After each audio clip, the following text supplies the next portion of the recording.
Баршаңызға қайырлы кеш достар, сіздермен арайлым. Бүгін сіздерге өте дәмді әрі қатпарлы самсалардың рецептімен бөліскім келеді. Ең алдымен самсаның қамырын жасайтын боламыз.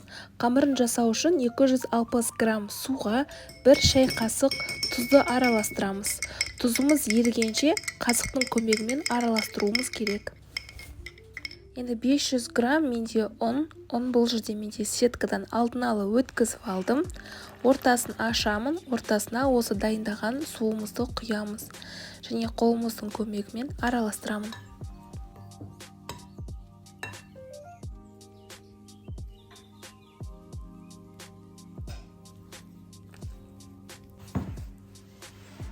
Бұл жерде байқасаңыздар, видеода ұнның түйіршіктері қалмады. Қамырымыз жақсы иленді деген сөз.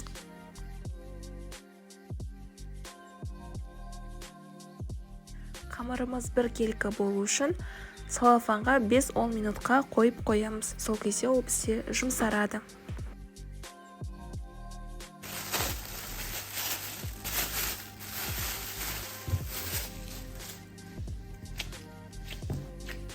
Қамырымыз бізде жұмсарды, әрі бір келкі болды.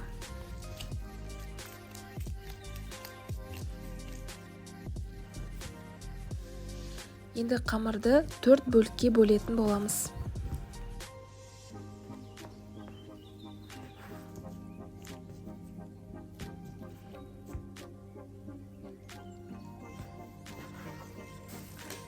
Енді қамырымыздың әрбір бөлігін қолымыздың көмегімен қысып, әрі домалататын боламыз.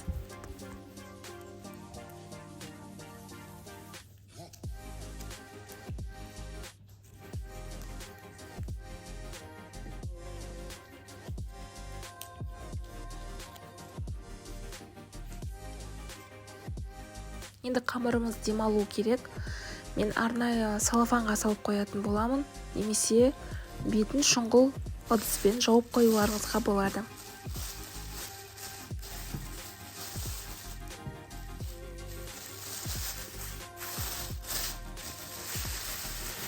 Қамырымыз демалғанша біз сары майымызды ерітетін боламыз. Сары май бізде 120 грамм қажет болады.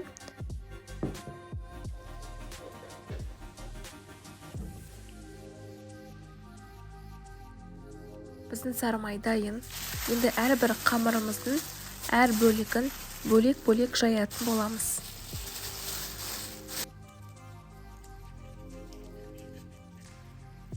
Қамырымыз тақтайға жабысып қалмас үшін ұн себетін боламыз. Менде қамырымның формасы дөңгелек формада емес, 4 бұрышты формада болады. Дәл осы қамырды сіздер мантыға қолдануларыңызға да болады, өте жақсы үйлеседі. Қамырдың шеткі бөліктерін жұқарту үшін дәл осы әдісті қолданамын.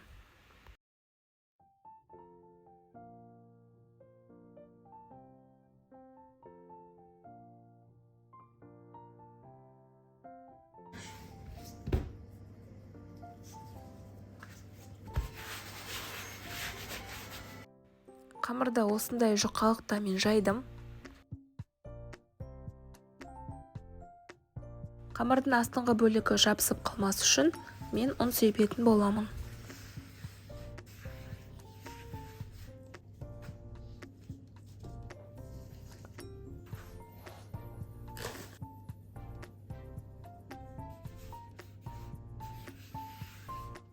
Енді еріген сары майымызды осы қамырымыздың үстіне кисточканың көмегімен жағып шығатын боламын.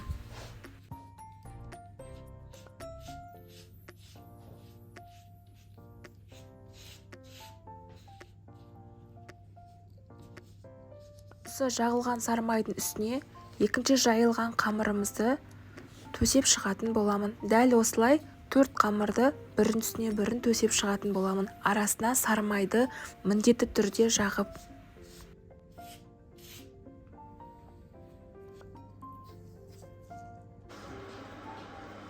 Шеткі бөлігінен бастап жіңішке жұқалатып, мен қамырларымды орайтын боламын.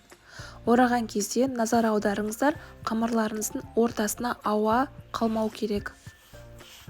ортасынан екіге бөлетін боламын. Бөлген кезде де дәл осындай көріністе болу керек, біркелкі. Қамырды тақтайға қоймастан бұрын тақтайдың бетіне ұн жағып шығатын боламын.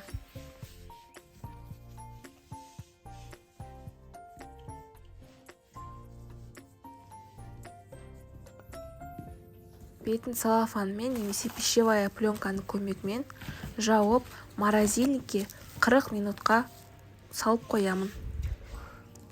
Қамырымыз дайын болғанша салмасын жасайтын боламыз. Салмасын жасау үшін маған ет қажет болады. Ет болмаса, сіздер фарш қолдануларыңызға болады. Және міндетті түрде құйрық май қолданатын боламын. Құйрық маймен самсамыз өте дәмді болып шығады. 2 немесе 3 пиязды майдалап турайтын боламын. Еттің орнына сіздер фарш қолдануларыңызға болады. Фаршта өте жақсы үйлеседі. Тартылған ет немесе еттің өзі майлы болған жағдайда құйрық майды көп қосудың қажеті жоқ.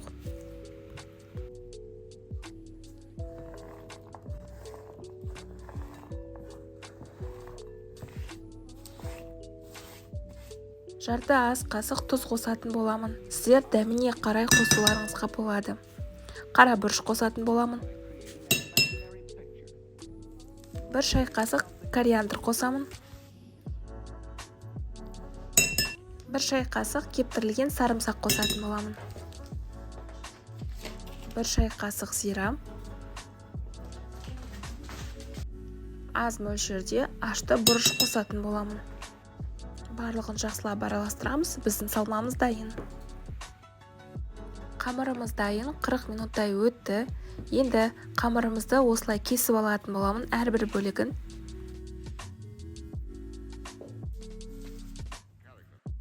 Әрбір кескен бөлігін жеке-жеке оқтаудың көмегімен домалақтайтын боламын, және осыған ортасына салмамызды салып, самсаның формасына келтіретін боламын.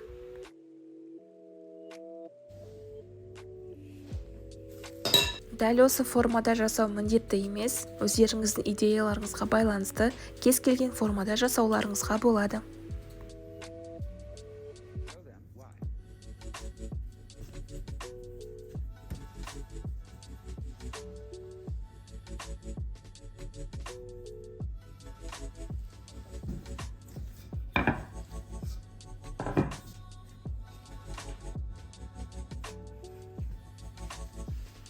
Бұл менде екінші жасалу жолы.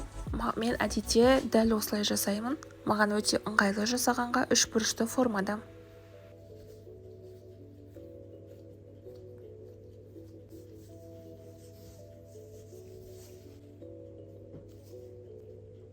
Самсаның бетіне жұмыртқаның сарысын жағатын боламыз.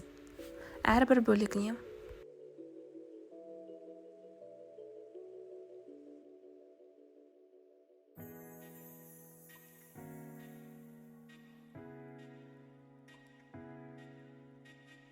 Күнжут сүйіп шығамыз.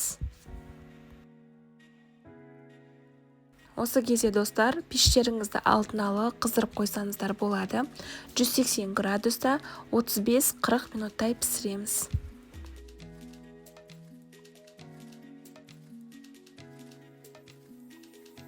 Піскен кезде дәл осындай дыбыстар береді, яғни қатпарлы самса болғандықтан.